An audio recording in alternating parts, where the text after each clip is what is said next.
Hello everybody, welcome back to what could be the finale of Torchlight 2. I'm pretty sure it is, so we're gonna find out.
Okay.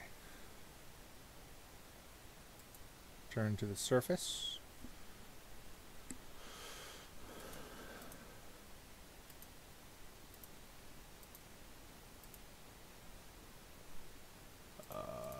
Don't have a lot of space, but let's put this in there, put that in there, and I want... Just put that in there. I don't want that.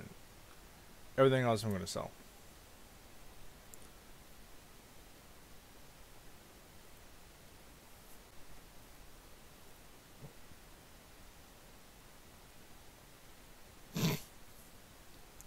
Ho ho ho ho ho ho ho ho ho. Old Iron Gob. Sure. My quest has been completed. Fitting how I got a fucking big old cannon. I don't care, put that in there. Yeah, okay, cool. I'm happy. I got my cool cannon.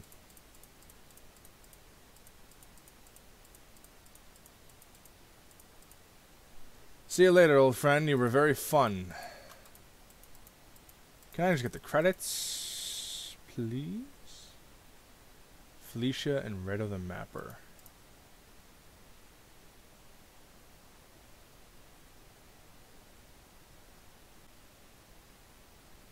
Oh, so this is New Game Plus. You seem very worried. Perhaps you're in need of a fresh perspective. If you can, I can allow you to retrace your steps with all the knowledge you currently possess and simply ask. I can show you the way. Legendary Map Warps is operational once more. From the Map Warps, you can navigate all sorts of wondrous places, meet fine adventures, so they wait within. Okay, so that is the post-game stuff. Kind of no credits, which is kind of like weird, I guess, right? Like, I don't... Where's my, like, journal? It's very bizarre. Quests. I got no quests. So that was the end of the game. Okay, no credits is weird, right? Like, I'm not crazy. It's very, very strange. I don't think I've ever seen that before. But anyway, let's break this down. So, I wasn't subtle, but I had frustrations towards the end, but those were my fault. I know that. Do have chest armor. I'm looking at my character. That was my fault. I was impatient. The maps were okay. Sorry, I gotta collect my thoughts. Let's start at the very beginning. The design. I thought there was 4 acts. I didn't know there was 3. So I was expecting another act, which is why I was so surprised with the Alchemist earlier. But that being said, what? So 22, 3, 4, 25 episodes, 30 apiece. Right? I think it's 25 episodes. Let me just do some quick thinking there. So I have, what, 22, 3, 4, 5, 6 episodes plus this small one. So let's do some math. So 26 by roughly 30. So it's roughly around... I'm not good at math. There we go. It's roughly around like 26, 13 hours. So, 13, 15 hours, depending on who you play and how you play it, for the base campaign, and then plus everything else extra, which is good because this game is non-expensive, so it kind of fits. But anyway, so let's break it down. So the main campaign is very short. You can knock this out in easily a day or two. If you just go straight from A to B to C to D, you can knock it out really fast. With all the map looking at, with all the like clearing out all the maps and doing all the side content, as we did here, it's a lot longer.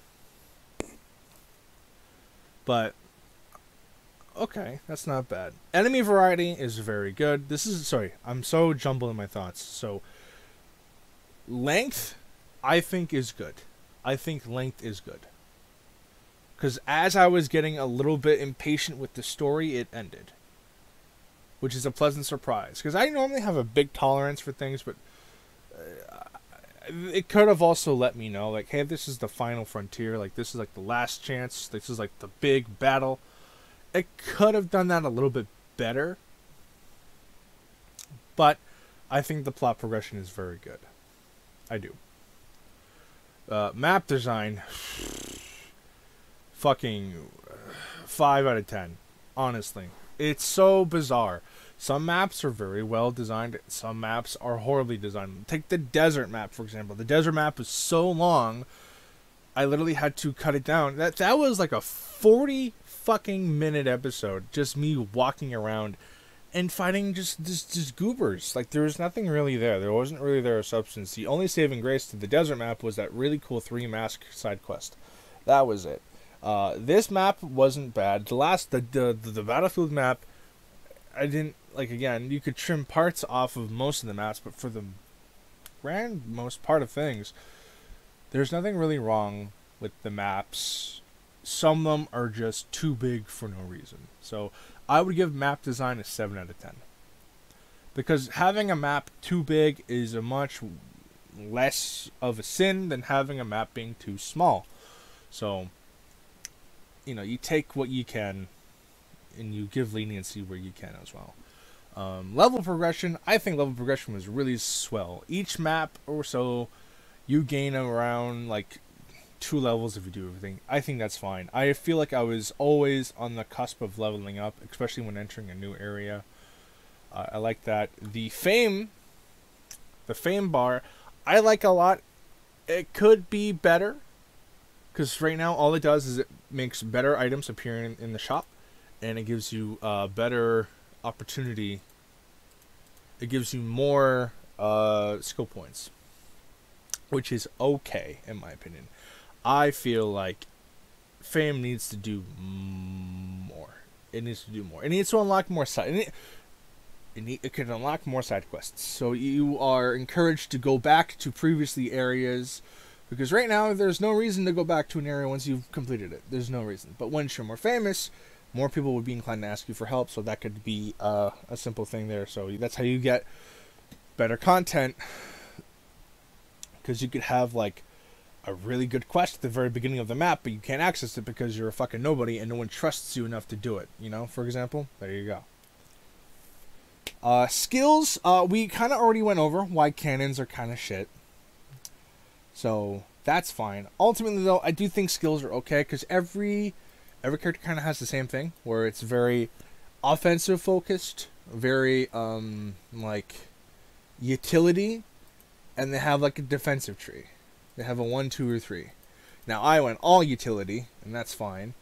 Other, like for the mage, for example, the mage is a little bit different because it's like all fire, all ice, all electric, and then like the utility comes in like the passives, for example. And I know like for the berserker, it's like different kinds of sustainability in battle, and then with the outlander, It's different traps and gizmos and spells you get. That sort of thing. So I think that was also really good. I think spells themselves are like an 8 out of 10. Not everything is amazing, and I don't know why anyone would really dedicate time into the defensive tree nearly as much on the engineer, but I digress. It's there for those who need it, so that's definitely a plus. So yeah, I would put that in 8 out of 10. Enemy variety is probably also 8 out of 10. Yeah, you fight a lot of the same unit, that's true, but there are new units in every map and dungeons and stuff, and that's, you know, I can appreciate that there, because they could have easily just reskinned the same fucking goblin for kobold, for the nether guys, for all that stuff, but they didn't. So I do like that. So that's not really that problem. That's an 8 out of 10, because again, you fight a lot of the same enemy. That's just because it goes back to the big map problem that I personally have. I think some of the maps are too big, and so I think you fight a lot of the same enemies. Elites, the names didn't really fit, but I know that they're probably randomly generated and all that stuff, so that's not a huge issue. But I do like the idea of elites, and elites tie in really cool into the fame idea, so elites are a 9 out of 10. Then again, it's really hard to fuck up elites. You just need really strong occasional units. I will say, though, they don't really drop good gear. I do want more legendaries, and I want a bigger emphasis on legendaries, personally. A lot like Diablo, where legendaries are like a fucking event, and not just, oh, I didn't even realize I had a legendary in my inventory this whole time. Let me take a look at it. You know, it really needs to like pop out a lot more. Bless me. Bosses, I liked most of the bosses. Some of the bosses were a little disappointing, like the War Titan or the War Machine or whatever it was called. It was very easy compared to the fucking dragon that kicked my ass, let's be honest. So I think bosses need to be a little bit rebalanced a bit, but ultimately bosses are a 9 out of 10. I didn't hate any of the bosses except for the genies. That boss was just fucking annoying. It was slow, it was clunky, and it was a waste of time.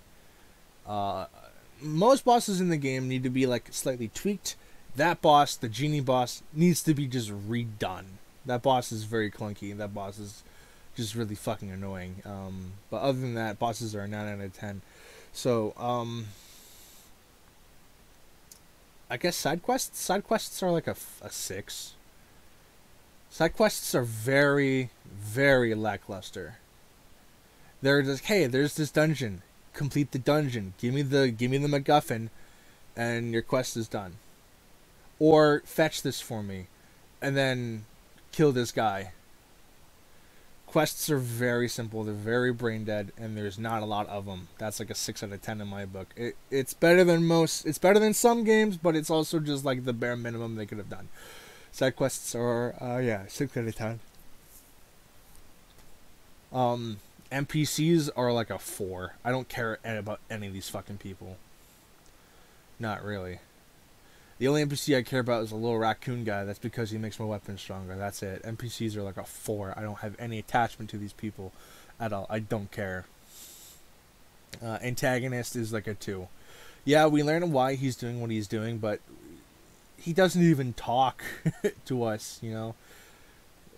Antagonist is a 2. He looks really cool, but that's the only points he's getting, is that he looks visually appealing, and that he's supposed to be this big threat. And he kind of is a threat, but he's a goober. No. Antagonist is a 2. I think that's pretty much everything I can really base it off of. I don't really have anything else I could really critique. If you have any questions, feel free to drop them below. But now it goes to the overall score. So this is going to be really weird, because I know I've been shitting on it for a while. But I do honestly like this game, because we got to mention, like, this game is old. This is an old game, and it's running really well. It does a lot of things right, especially for the time.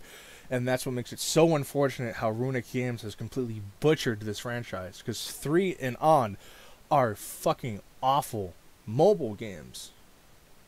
They have no interest in going back to their roots, to what made them popular to begin with, and it's so sad, because the first Torchlight was fairly good. This Torchlight, I think, is fairly good. Torchlight 3 was a big disappointment, and then the mobile game in between has ruined all reputation for them, at least in my eyes. Unfortunately. They can always redeem themselves with a proper game, but they will never do that because it doesn't make money. So, it's unfortunate that they only have their eyes on one color, and that's green. But anyway, my personal score, as in, what I mean by this is like, this is my biased review with my enjoyment, with my history with the game. This is the score that I, as a person, would give this game. I would give this game an 8 out of 10. Despite everything I've said, I will play this game again. Probably not right away, considering I just beat it, but I will continue to have this game installed on my desktop, and I will play it just for an hour or two, just to fucking just zone out and conk out and have a good old time. This game is an 8 out of 10. Now, on a critical scale, this game is like a high 6, low 7, because it does have some very aged issues that are annoying. Much such as the movement, as I've been bitching about for like the last couple episodes. The movement it's very frustrating. I'm sure it's a lot more forgiving for a defensive physical player, like a berserker that has a lot of like leech, like a lot of life steal on their weapon. But for me, with a clunky ass weapon to begin with, it got grating fast. So I would say like a high 6, low 7. But on a personal scale, I would give this game a clear 8 out of 10. Would play again. I would recommend this to people. I can imagine this game is a lot more enjoyable with friends to play, much like most Diablo games. But this game also isn't like most Diablo games, because it's from what I can tell, it's exclusively story driven, you know, which is strange. So, and I don't know if I'm going to check out Diablo 4 on launch, but I know it's switching up the formula a lot, so I'll be poking my head in for that. But that's not the next game on our roster. It's funny enough that the main enemy of this game is the Netherlord, because I feel like in the next game we're going to be venturing off into the Nether again. So if you can guess what that game is, then you can be excited for April 18th, when I showcase the next game we play on our channel. But that is then, and this is now, and I hope you have a wonderful time. I hope you have a great day. Thank you so much if you have been following this series since the very first episode. Thank you so much. I can't wait to jump right back into another fresh, brand new game. Don't forget to like, comment, ring that little bell. Hell, if you want to leave a little comment, I'm glad to engage with anyone about anything. Ask any questions you have about this series or about the channel or about me. I'll be more than interested to. You feel free to join the Discord that's in the community tab, or if not, you can just ask me privately, and I will, of course, generously let you in. It is not just me in there, so don't worry. There's a couple of other people that hang out there from time to time. We all have good times, and occasionally we have the giveaway. So, I hope you have a wonderful time, and until we meet again, in the meantime, I hope you've had a fucking day. Thank you so much for watching, and please have a good time.